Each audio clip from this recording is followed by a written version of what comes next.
வணக்கம். தலைப்புச் செய்திகள் வாசிப்பது வெங்கட்.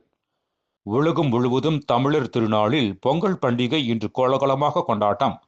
ஆளுநர் என் ரவி, முதல்வர் ஸ்டாலின் வாழ்த்து. வரும் 19ஆம் தேதியன்று டெல்லியில் மீண்டும் ஆஜராக வேண்டும். விஜய்க்கு சிபிஐ சம்மன். தமிழக முதல்வர் 5 முறை கேரளா முதல்வரை சந்தித்தார். ஒரு முறை கூட செண்பகவல்லி தடுப்பணை குறித்து பேசவில்லை. பாஜக மாநில முன்னாள் தலைவர் அண்ணாமலை குற்றச்சாட்டு.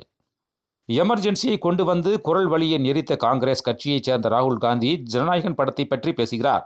பாஜக தேசிய மகளிர் அணி தலைவர் வானதி சீனிவாசன் விமர்சனம்.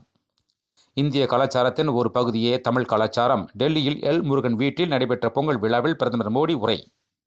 ஈரானை விட்டு உடனடியாக வெளியேறுங்கள், இந்தியர்களுக்கு தூதரகம் அறிவுறுத்தல்.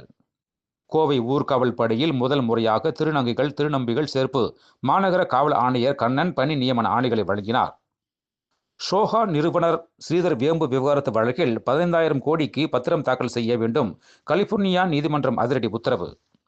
தாய்லாந்தில் ஓடும் ஓயில் மீது கிரேன் சரிந்து விழுந்ததில் விபத்தில் 22 பேர் உயிரிழந்தனர். 80க்கும் மேற்பட்டோர் காயமடைந்தனர். பகுதி நேர ஆசிரியர்கள் ஊதியம் ரூபாய் 12,500 ரூபாய் 15,000 உயர்த்தப்படும். அமைச்சர் அன்பில் மகேஷ் அறிவிப்பு. சென்னையில் சீரான குடிநீருக்கான ரூபாய் 3,108 கோடியில் புதிய திட்டம் கொள்கை அளவில் ஒப்புதல் வழங்கி முதல்வர் ஸ்டாலின் ஆணை. சென்னையில் 7 நாட்களாக தொடர் போராட்டத்தில் ஈடுபட்டு வந்த நிலையில் பகுதி நேர ஆசிரியர் கண்ணன் விஷம் அருந்தி தற்கொலை. மேலும் விரிவான செய்திகளுக்கு அரசியல் ராஜ்யம் மின் இதழை படியுங்கள். நன்றி, வணக்கம்.